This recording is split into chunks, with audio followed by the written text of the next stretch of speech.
Hello, everyone. Welcome to cricketworld.com, your daily guide to all that's happening in the world of cricket.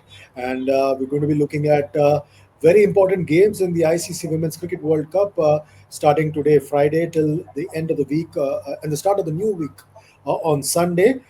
Very important games coming up. But first, just want to introduce Nikhil Narayan, my friend and colleague, to look at what's happened in the Women's World Cup and what's going to happen. Nikhil, Australia just simply superb as the defending champion have made it to the semi-final.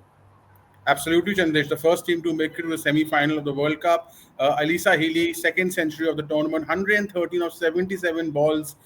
Phoebe Litchfield, 84 of 72. A record partnership. Chasing down, 198 in, less than 25 overs. What a brilliant display, dominant display by Australia. They look absolutely, unstoppable. 202 run partnership, third highest for Australia in ODI World Cups. A great performance, Chandresh, by Australia. This is what this champion team is all about. Yeah, just looking at the points table now, Australia is back at the top of the points table. They made it to the semi-final, and now they just have to keep waiting to see what's happening in the other games. Not that it's going to matter much because they are by far the best side in the competition, and they look very good. Now, moving on, Nikhil. We have important games coming up, starting with today when Sri Lanka take on South Africa. And this is going to be interesting because this match is also going to be at the Premadasa Stadium in Colombo. How do you see this contest? Because we've had a few rain affected encounters in Colombo.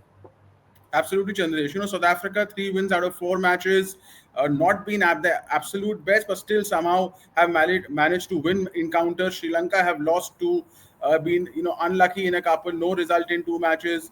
I think two key players overall from this match, Chandresh. If you want to have a look, I think Nadine de Klerk from South Africa, 37 versus Bangladesh, 84 versus India, both times rescuing her team from a precarious position. And for Sri Lanka, I think I would look at Inoka Ranavira, the slow left arm orthodox, who has 7 wickets at an average of 11.3 and economy of 4.1 in this tournament. So these two players, I think, look forward to in this encounter. If you ask me who the favorites are, Chandresh, I think South Africa start favorites. I would give them around a 60-65% chance of winning, despite Sri Lanka playing at home. Head-to-head is 16-6 to Sri Lanka, although it's 2-all in the last 4 matches. Yeah, it's going to be very interesting to see what happens. South Africa have picked up their campaign after being bowled out for 69 by England in their opening game. Then we move to Saturday when New Zealand take on Pakistan at the Premadasa Stadium again in Colombo.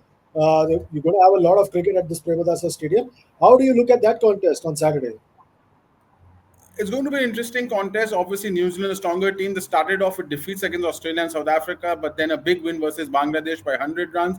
Pakistan were very unlucky against England. Chandresh, rains squashed their hopes. They were the favourites to win that encounter. Obviously, defeats against Bangladesh, India, and Australia. They're desperate to win. Otherwise, they'll be knocked out of the tournament.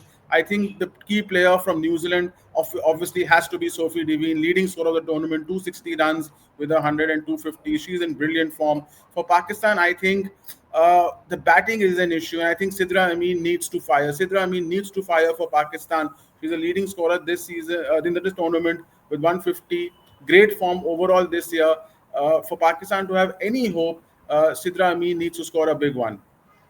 Yeah, and the skipper, Fatima Sana, also can play a big part in this competition. Whatever's left in the competition for Pakistan, they were very unlucky against England. They'll be hoping that rain stays away from this contest. So easy one for you to pick, Nikhil.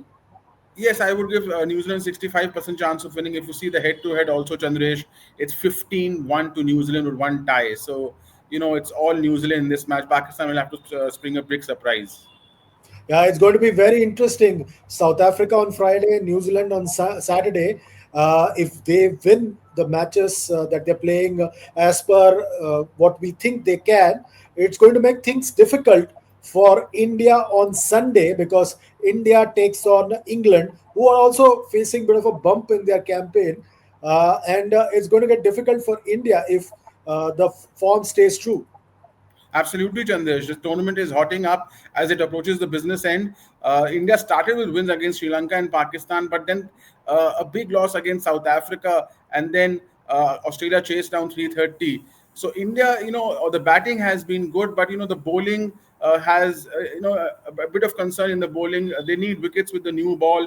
England, as you pointed, also haven't been at their best. Chandresh, lucky escape against Pakistan. The batting collapsed. They chased 178 versus Bangladesh, if you remember, but they lost 6 wickets. So the batting was not at full till there also, and they posted barely above 250 versus Sri Lanka. So I think they expect more from the batters. The bowling has done a great job for England.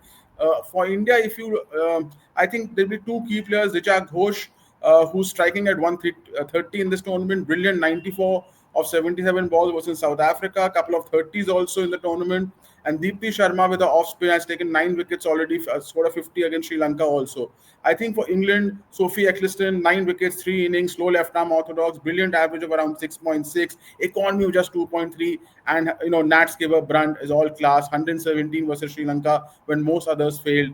Overall average of 46.6 and striker of 95 with 10 tons in one day internationals. So, Nat Skipper Brunt is also going to be key. Head to head is very interesting, Chandresh, since 2020 between these two teams. It's 6-4 in India's favor, actually.